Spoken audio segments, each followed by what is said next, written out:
Why more millennials are buying into Planned Parenthood. Mr. Swiss was dropped off in the foyer of my building on a Thursday in early spring.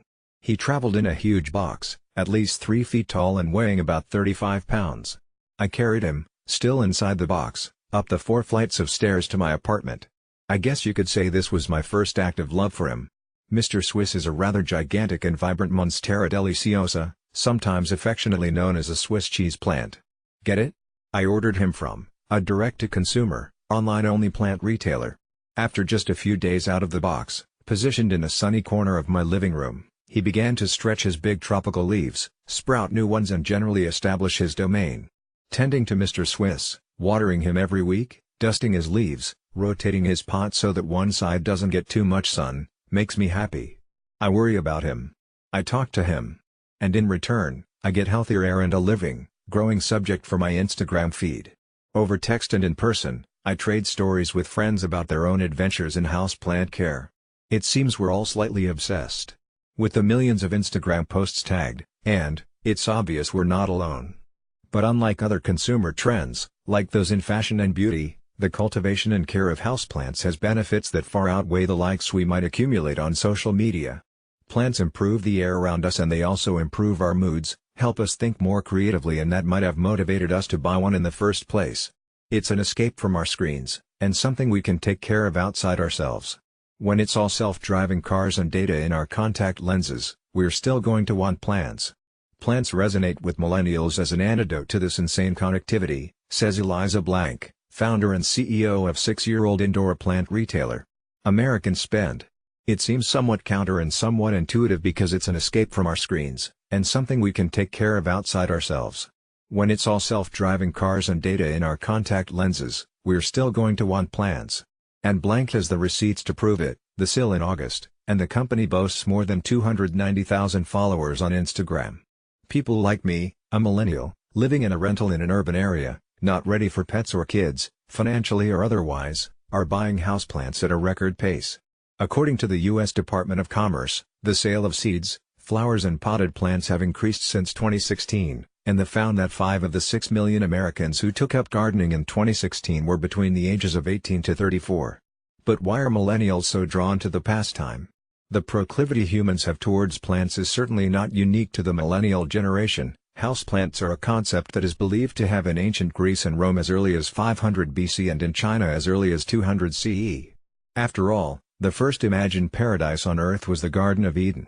If you're scratching your head wondering how such an ancient concept can be considered trendy, and why young millennials without access to outdoor space have embraced houseplants so passionately, it helps to look back a generation, to the parents of the young people driving up sales around the country. Caring for Mr. Swiss and his friends, A from the sill and A I picked up at Home Depot, takes up about 10 minutes of my time each week, which feels like a nod to, but a far cry from, the hours upon hours my parents would spend tending to our yard and garden when I was growing up.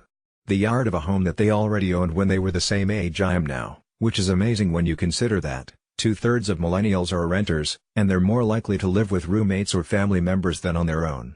I was inspired to start the sill in part because I grew up in a very green town and our home was filled with plants and we had a beautiful garden, Blank reflects. But the way my mother uses time is very different from the way I use time, and the way the next generation will too. Number 25-year-old that I know has 6 hours on a Sunday, or a backyard, to spend gardening, but that doesn't mean they don't have an interest in plants. We're helping to usher in this new way to garden that reflects the way millennials want to use their leisure time. Jessie Artigue, a California-based entrepreneur, also says that her inspiration to start a home garden, that also includes an outdoor menagerie of lime trees, bougainvillea, dahlias and a rose bush named Barbara Streisand, comes from her mother. My mom has always had the most beautiful gardens, so I've been helping her since before I can remember, she says. Watching my mom from such a young age and seeing the joy that gardening continues to bring her, it just seems to make sense as to why I'd, at least try to, follow in her footsteps. Beyond the nostalgia, millennials may be drawn to greenery because of the mental health benefits that come with fostering our green thumb. Blank points out that this is one social media trend that has IRL, or in real life, benefits. Unlike other decor purchases that also make great social content, like candles, throw pillows or art, plants are alive and require ongoing care. That sense of responsibility, the joy we feel as they grow and thrive, Even just being around plants is uniquely in ways that may be particularly intriguing to the millennial generation.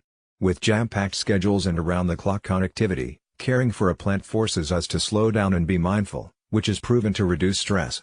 On Stress by Generation found that young people report higher stress levels than older generations, and on top of that also admit that they are not managing it well. The study also found that millennials and Gen Xers were more likely to engage in unhealthy behaviors because of stress. So turning to plant care, as opposed to, say, heavy drinking or gorging on unhealthy food, could have real therapeutic benefits.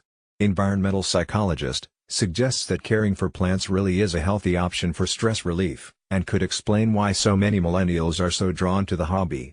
As long as people aren't fanatically concerned with the health of your plants, and it remains a hobby rather than an obsession, relaxation will ensue. We saw that our customers were calling their plants their babies.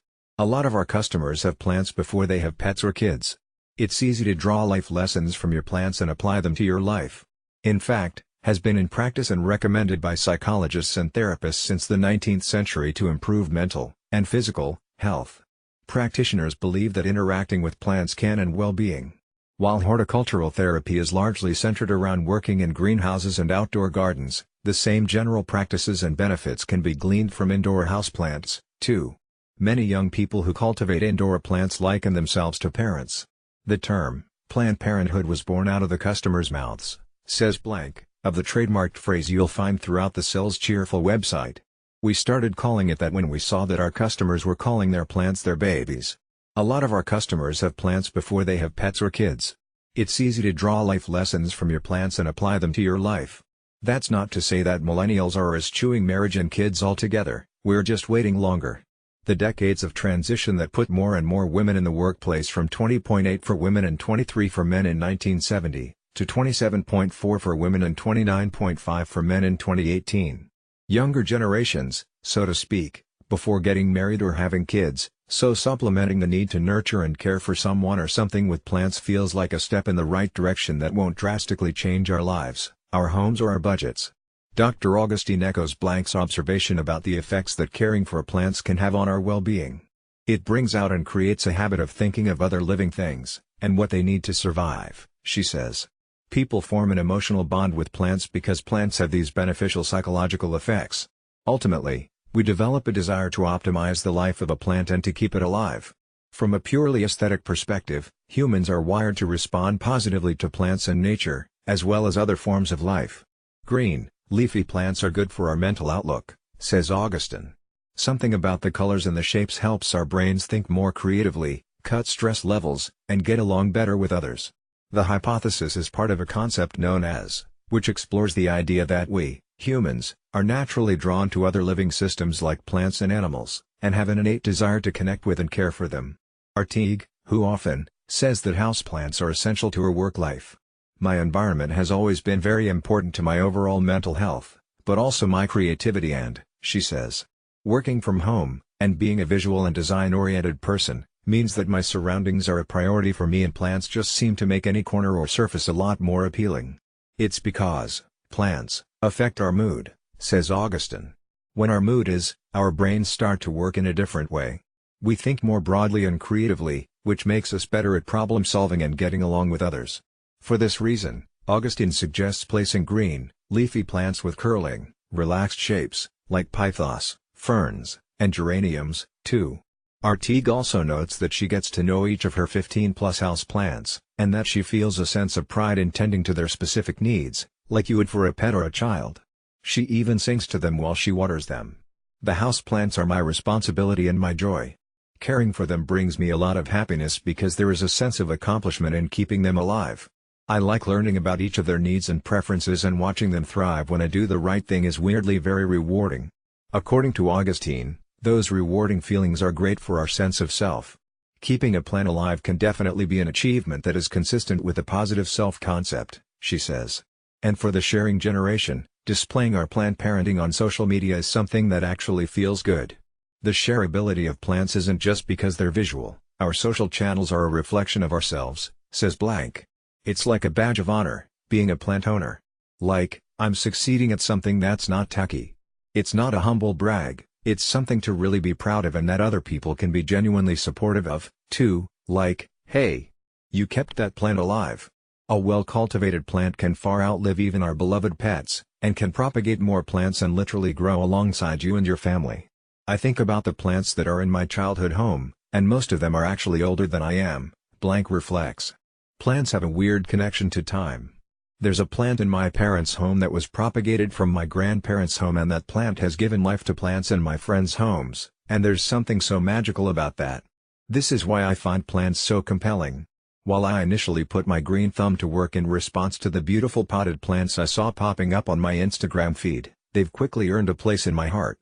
The prospect of having Mr. Swiss and his friends long after I've moved out of my funny East Village apartment, and perhaps even after I've left New York, is both exciting and a little too big to dwell on for long. I don't have a car, or kids, or even a cat, and I have no idea if or when I ever will. But I've got a large and cheerful Monstera deliciosa that needs me, and as Jesse Artigue put it, caring for him really is my joy. Want more tips like these? NBC News Better is obsessed with finding easier, healthier and smarter ways to live. And follow us on, and